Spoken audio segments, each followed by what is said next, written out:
dikasih dalam Tuhan kita Yesus Kristus, bertemu kembali kita dalam renungan firman Tuhan edisi hari ini, hari Jumat tanggal 9 Agustus 2024. Firman Tuhan berdasarkan kitab 2 Samuel pasal 14 ayat yang ke-25 sampai 33. Di bawah perikop Absalom kembali. Dan secara khusus saya mengangkat satu ayat yang menjadi nas yang pertama untuk kita memasuki perenungan pada hari ini berdasarkan ayat yang ke-32. Demikian bunyinya. Jawab Absalom kepada Yoab, "Ya, aku telah menyuruh orang kepadamu mengatakan, datanglah kemari, supaya aku mengutus engkau kepada raja untuk mengatakan, apa gunanya aku datang dari Gesur? Lebih baik aku masih tinggal di sana. Maka sekarang aku mau datang ke hadapan raja. Jika aku bersalah, biarlah ia menghukum aku mati." Demikian bacaan firman Tuhan. Tema untuk kita pelajari bersama dari firman Tuhan ini, menyikapi hubungan keluarga yang retak. Saudara-saudara yang dikasih dalam Tuhan, hubungan orang tua dan anak, saudara dan saudara sepatutnya adalah baik, harmonis, terjalin erat satu dengan yang lain. Namun betapa sering terjadi bahwa ada keretakan dalam hubungan tersebut. Pemicunya bisa beragam. Ambil contoh misalnya hubungan orang tua dan anak. Ada orang tua yang membuang dan tidak sudi membesarkan atau melihat anak-anaknya lagi. Karena mungkin anaknya susah dikasih tahu, susah diajar, sering melawan dan sebagainya. Ada juga anak yang tega memperkarakan orang tuanya di pengadilan karena pembagian warisan yang dianggapnya tidak adil dan lain sebagainya. Saudara, hal-hal atau kejadian seperti itu biasanya tidak terjadi dengan sendirinya, tapi seringkali dimulai dengan beberapa peristiwa yang serius dan berlarut-larut, namun dianggap sepele atau lumrah. Kemudian tanpa sadar memuncak menjadi perkara yang besar yang pada akhirnya akan merugikan bagi kedua belah pihak. Sesuai nas kita menceritakan tentang Absalom, anak dari Raja Daud. Ia telah melakukan kesalahan yang sangat besar dengan membunuh kakaknya Amnon. Dan kenapa itu terjadi? Rupanya dimulai dengan perselingkuhan Raja Daud dengan Batseba.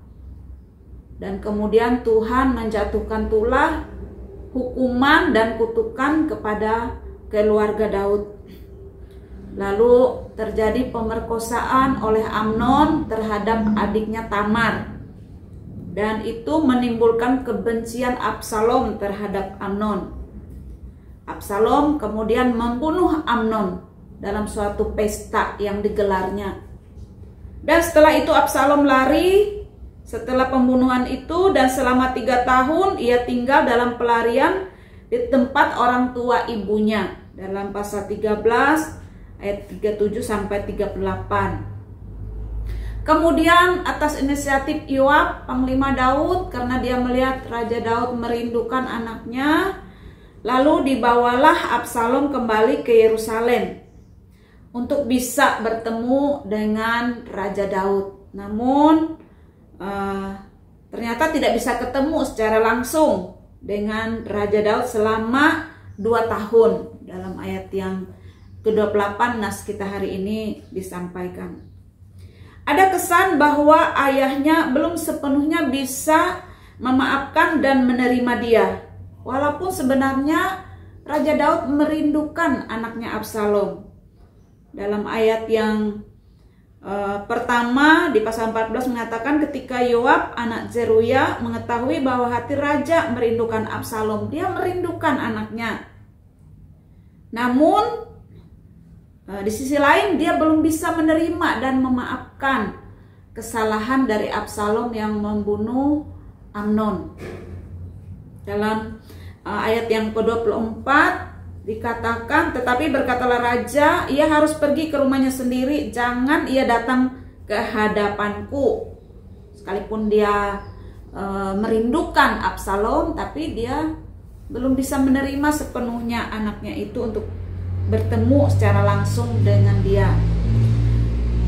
Dan untuk bertemu ayahnya, Absalom mesti melewati perantara, di mana Yoab diminta berulang kali untuk datang untuk bisa menjadi perantara antara Absalom dan ayahnya, sampai-sampai Absalom menyuruh membakar ladang Yoab karena 2 kali Yoab dipesan untuk datang tapi tidak datang.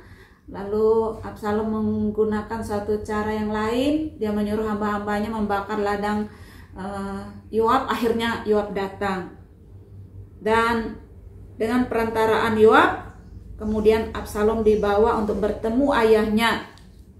Dan ketika bertemu pun sepertinya suasana pertemuan mereka dingin. Tidak ada kesan kehangatan atau kasih dalam hubungan antara orang tua dan anak. Dalam ayat 33 mengatakan, kemudian masuklah Yoab menghadap raja dan memberitahukan hal itu kepadanya. Raja memanggil Absalom dan dia masuk menghadap raja, lalu sujud ke hadapan raja dengan mukanya ke tanah. Lalu raja mencium Absalom.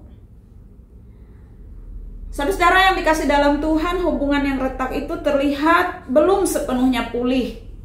Dan terbukti kemudian bagaimana Absalom mengkudeta pemerintahan ayahnya dan melakukan tindakan-tindakan yang keji. Dalam pasal 15 ayat 1 dan seterusnya. Saudara, apa yang dialami oleh keluarga Daud terutama berkenaan dengan hal-hal yang tidak mengenakan, tindakan-tindakan yang keji, hubungan keluarga yang tidak harmonis atau retak, hubungan orang tua dan anak, antar saudara saling menyakiti bahkan membunuh, tentu adalah tindakan-tindakan yang tidak patut dan tidak terpuji.